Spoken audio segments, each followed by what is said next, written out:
Minnie, I thought you would have been locked back in the basement. Has Senor Luchadon still not found you yet? No, I'm still hiding.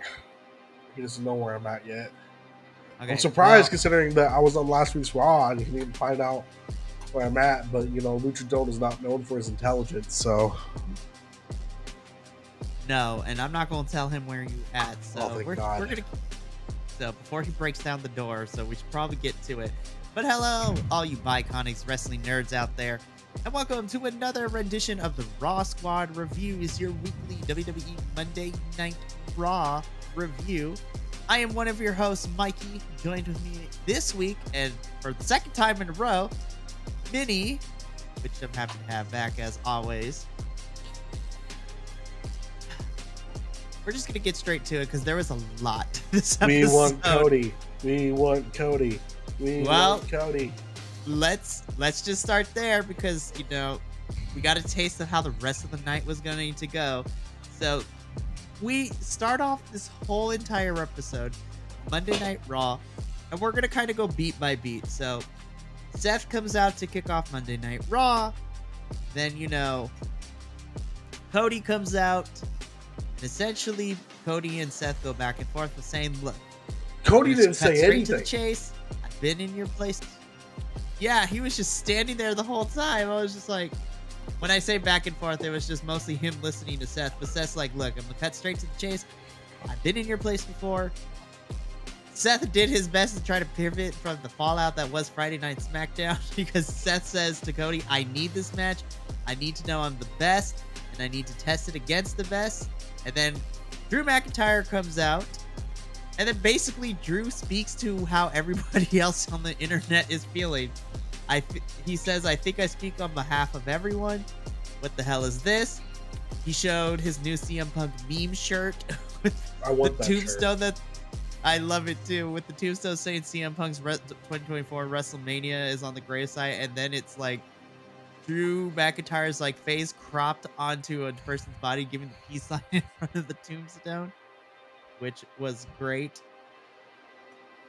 And essentially, you know, Cody still hasn't said anything. He didn't decide anything. And so Drew just ends this thing with attacking Seth, Cody for the save. And then, yeah, Cody didn't say that he was going to face Seth either. Honestly, I'm hoping that we're building towards Seth versus Drew versus Sami, which we'll talk about later for a triple threat with this title. Who knows what we're doing anymore for WrestleMania? So Cody posted on Twitter. He said, I see y'all's support. I really appreciate it. He said, just watch. So apparently they're having this big press conference thing on Thursday. Cody and The Rock and Roman will be there. Mm-hmm. It's on Peacock, so I'm assuming that one of us will want to watching it.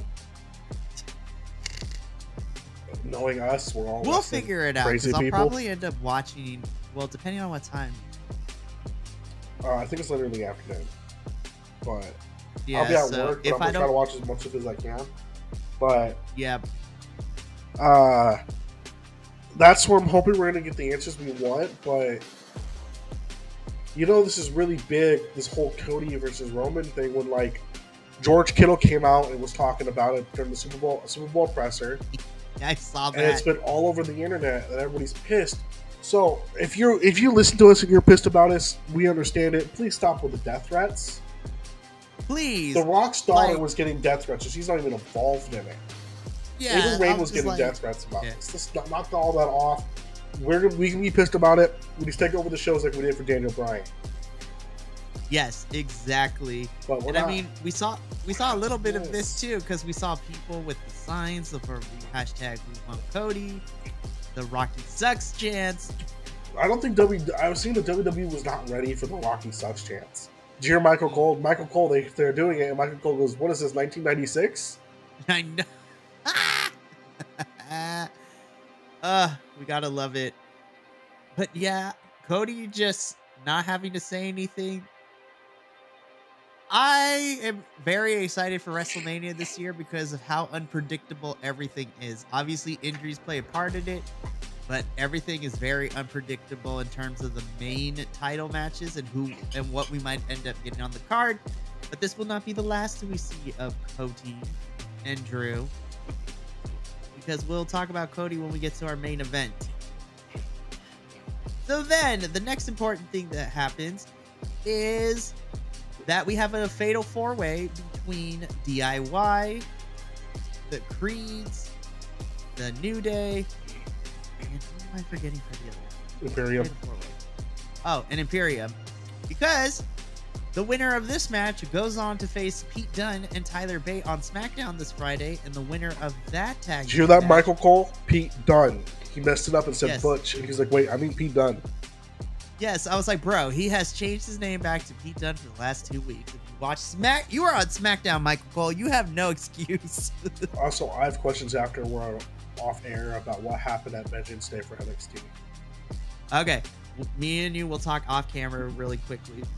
So, the winner of this match goes on to face Pete Dunne and Tyler Bate this Friday on SmackDown, which then the winner of that match between DIY and Pete Dunne and Tyler Bate will go on to face the Judgment Day at Elimination Chamber for the tag titles. This fatal 4-way was a banger. Like, this it's match of the night. Easily match of the night. Definitely. All 4 teams killed it. And I was just it was chaos. I didn't know who was in half the time. But watching the Creed Brothers, I don't remember who it was, just fucking belly to belly, belly to belly, belly to belly, belly to belly, double belly to belly. The match was awesome. This match ruled. DIY picks up the victory. And they're going to face Pete Dunne and Tyler Bate this Friday on SmackDown. So we get to see more amazing tag team action. I can't wait to talk about that on Friday Night SmackDown. So then we head into our first women's match of the night, Becky Lynch versus Shayna Baszler. It was announced earlier in the day via social media that over the next couple of weeks, there will be some qualifying matches for the women to enter the chamber. And this year's Women's Elimination Chamber, the winner of that match will go on to face Rhea Ripley for her title at WrestleMania. So this was the first qualifier where we saw Becky Lynch versus Shayna Baszler. I gotta be honest, this was not my favorite match with either one of these because Becky tried to keep tapping her out the whole entire time with the disarm her. I'm like, Becky, come on. This is Shayna Baszler. This is like the queen of submissions. I'm going to keep a buck with you. All 3 women's matches, I mean, the tag match was okay, but all 3 women's matches, they were sloppy. They were sloppy, and, you know, the crowd was kind of dead, and which I wasn't I was surprised with Becky because usually Becky gets a pop wherever she goes, but like the crowd was dead for a lot of the women's matches. But the crowd was dead for anything that didn't involve Cody Rhodes and Jay. Yeah, it was crazy. But Becky ultimately beats Shayna Baszler. She will be heading to Elimination Chamber. So this match was okay. This was sloppy. It was weird. Not the best match between Shayna and Becky. And ultimately, I still hold fast to the fact that Becky's winning that chamber. And to go she has to. I don't know who else. The only other person I can see getting close to that kind of win would be Liv Morgan. Well, speaking of which, as soon as Becky's match is over, we head backstage, and essentially Liv cuts a promo now that she's back. She says that she's about to get revenge, and cry about it is her new tagline, which... Look, say what you will. I love mommy. I want her to step on me all the time. But Liv Morgan, hi, how we doing too? I love you, Liv. Shoot, I work on her farm. Seriously, she likes farms, by the way. Love it. But Liv will be in a qualifier next week against not Zoe Stark. Zoe Stark. Zoe Stark next week. I don't know what we're doing with Shayna and Zoe anymore, but you know that's neither here nor there because now we're trying to get past Elimination Chamber. So that was the promo from Liv. So then, Adam Pearce is busy backstage because he's with Drew McIntyre, and he basically tells Drew, hey, listen, do you not understand what medically clear means to you? If you check your bank account and it's missing a few zeros, you know why? Because you've been fined.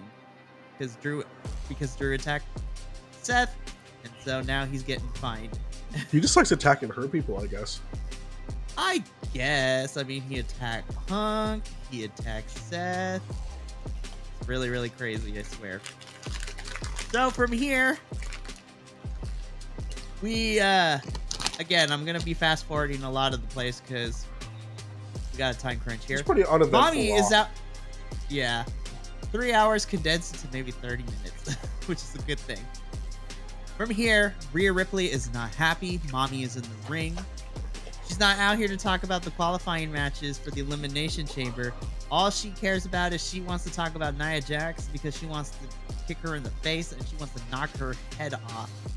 And so she's about to hold Raw hostage until Adam Pearce comes out and tells Rhea, look, I'm going to put my foot down. I'm tired of you doing things.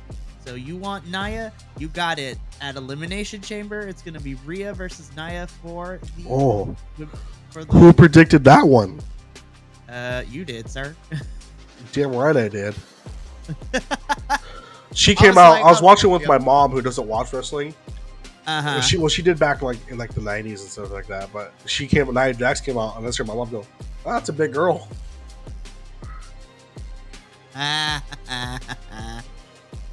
But it is official. It's going to be Rhea versus Nia, and this little segment ends with Rhea and Nia fighting each other in the ring. Rhea looking to take off a couple years off of Nia's lifespan with the way she was punching her. Yeah, the Nia just sat on her. Yeah. I mean, let's be honest. I think it's cool because Rhea actually gets to have a match in her home country of Australia. Oh yeah, they had to find out that Nia Jax is also from Australia originally too. She was born in Sydney, Australia. Huh. That makes sense why you put them in a match. Honestly, I think it's going to be a fun match for the crowd there. Rhea gets to perform in front of her home's, continent / country, kind of the way that Zelina Vega did when she went to Puerto Rico for Backlash last year. I just wonder, I know Mommy's strong. I just don't know if she can hit a riptide on Nia Jax. Oh my gosh, though, if she does, I may or may not, If she does... my eyes will be feasted. I gotta find a body pillow. I'm just kidding. I mean, look, we're very open here at the Bi-Conics. Like, me and Minnie here love Mommy, and she's just very, very strong, and we're not afraid to admit it. From here, we get a quick little match. Ivar Valhalla versus Akira Tozawa and Maxine Dupree. This is another sloppy little woman's portion. Maxine needs a lot more work before she gets thrown out there for matches. Yeah, and I'm just like, I've been loving this storyline between what we've been getting with Tozawa, Maxine, Valhalla, and Ivar, but this was not my favorite iteration of these four. No, this is one of the very few matches Ivar's had where I'm like, eh. Because normally we love Ivar's matches. Oh, yeah, it wasn't even Ivar Tozawa's fault. It was one person's fault. But I really like... Yeah, Maxine is still very green. She's still so green. I love Maxine and I love her in Alpha Academy, but yeah, she needs a little more work. Her in-ring work needs work. Her promo skills and her talking and her acting, those are fine. She just needs more in-ring work. Yep, definitely. So then, I guess R-Truth's shenanigans have just defeated the Judgment Day. Because essentially, they're first talking about how they need to leave Rhea alone because she needs to feel her head and whatnot. JD says, I have a match later tonight.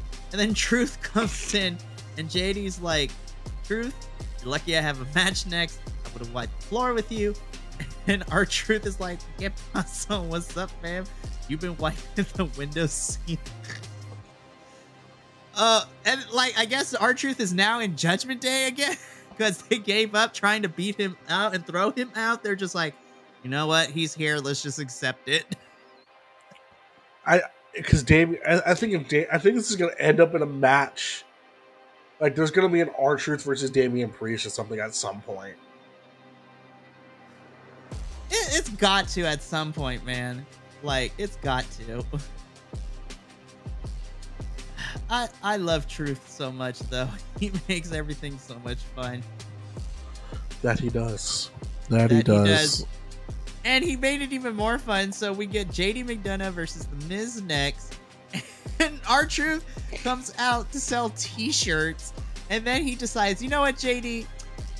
We're part of the Judgment Day, so I'm going to give you some money. So he actually gives JD a cut of the t-shirt money, which is enough to distract JD for Miz to hit the skull-crushing finale for the win. I'm telling you, I think we're getting Awesome Truth versus Judgment Day at WrestleMania. Yeah, in whatever capacity this is. Probably. And honestly, I'm for the not tag team upset about championships too. Honestly, if it's for the tag titles, I'm not gonna be upset about it.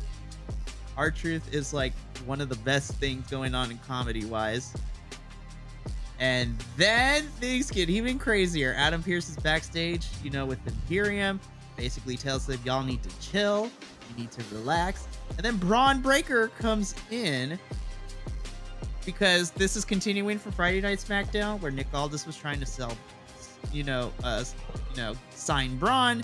But then Adam Pearce is like, come visit Raw to see how it checks out for you. It's really interesting since, you know, at Vengeance Day, Baron and Braun Breaker won the Dusty Cup, so they have a tag team championship match at some point. The point is that I feel that Braun probably fits better on Raw. And I think that would be a better place. And then we send Carmelo Hayes to SmackDown. I think that's where both of them would fit perfectly. Braun on Raw and Carmelo on SmackDown. Yeah, but we got to see what's going on with NXT. You know, doing what just happened at Judgment Day. Vengeance Day. Yeah. Stay tuned for the review later this week. It's going to be good. Me, Will, and our new co-host, Andrew, are going to be reviewing it, so it's going to be fun. Tell me about it, because there's a lot that's happened within the last week. There's a lot of stuff. There was a lot of commercials for about Vengeance Day on Raw. Oh my gosh, it was crazy. But speaking of things and big moves here, Gunther's in the ring to celebrate his 600 days as IC title. He basically says it doesn't matter how long he holds this title, there is nobody left in the locker room to challenge him and is an actual threat. And then out comes main event Jey Uso. I never get tired of, first of all, seeing the crowd like be so behind Jey as they are. He's the only Uso that's not getting booed out of the building right now. He's the only... Well, this is the only person that was getting some sort of crowd pop that wasn't named Cody Rhodes. Exactly. So essentially, Jey says that you haven't fought me yet. Gunther does some backhanded compliments saying you are one of the most decorated tag teams. So you only had to put in 50% of the work. I 100% got this, you know, on my own. And then Jey ends this little segment with the fact that then you're about to get 100% of this work. Then a fight breaks out. New Day comes out for the save. And this sets up a 6-person tag for next week. I gotta say, I think we might be getting Gunther versus Jey at Elimination Chamber for the IC title. Only because I think since the US title was defended at Royal Rumble, I think it's time for the IC title to go to Elimination Chamber. I don't know. Do you think main event Jey Uso is the one to dethrone Gunther at this point? If anybody is, it's going to be him. I think so. I think Jey, at this point, I think we should give him his first singles title. And Gunther already has proven himself as like one of the best IC champions in the company's history. And I don't think he loses anything or any momentum if he loses the title to Jey. But we have about 4 weeks until Elimination Chamber, so we'll see how we're going to set this one up. Then we get to our women's tag team championship match. This was also kind of on the shorter side. The Kabuki Warriors defending their titles against former champions Kaden Carter, Katana Chance.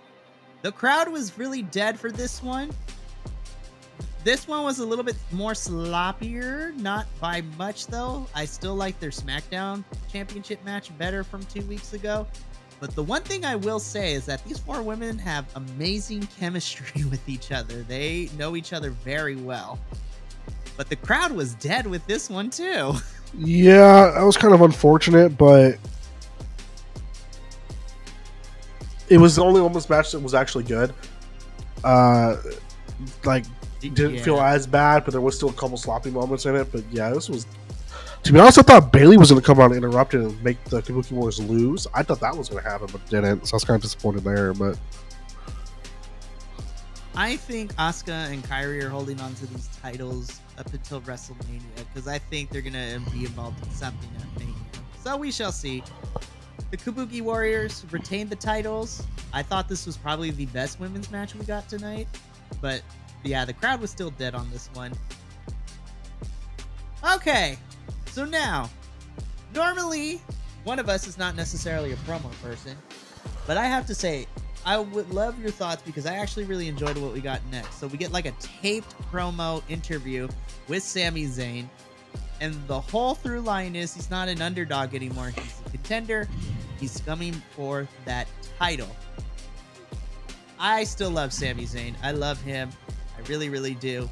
And if the reports are to be believed, I'm hoping this does lead to a triple threat. If Cody decides to go after Roman or whatever the plan is, I would love for them to do Sami, Drew, and Seth in a triple threat at Mania this year. It could be good because Seth doesn't have to be the main focal point of the match due to his knee injury. Yeah. Yeah. In a triple threat, Seth doesn't necessarily need to get pinned in order to lose, which is a good thing. I'm rooting for Sami. I want him to finally win a big one.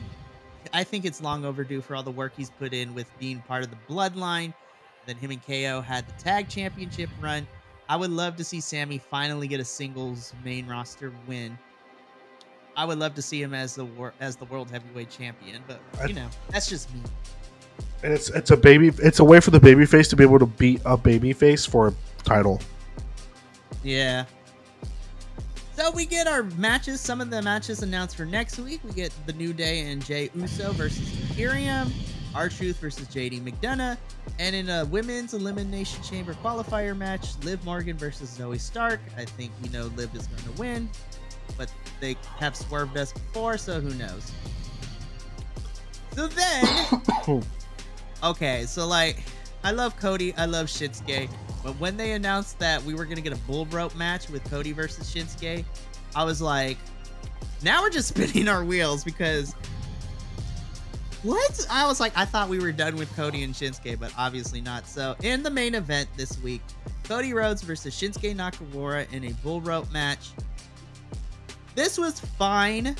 I mean, granted, the reasoning for this match happening is that Shinsuke attacked Cody at a house show this past weekend.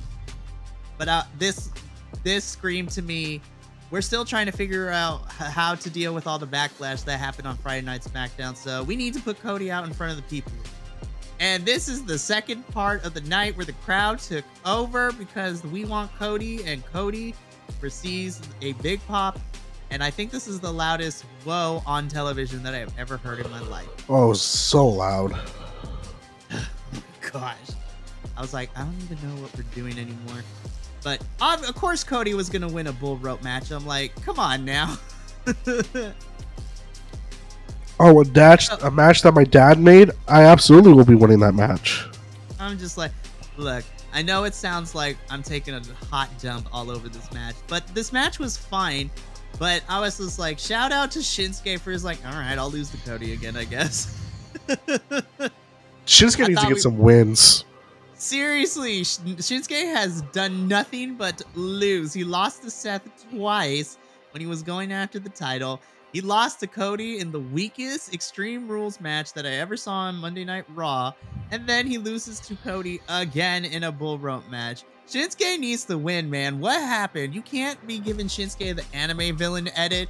Then he's going to continue to lose all the time. He doesn't even look strong anymore. He looks like, oh, he's just going to lose. Like, he's getting that Bray Wyatt treatment.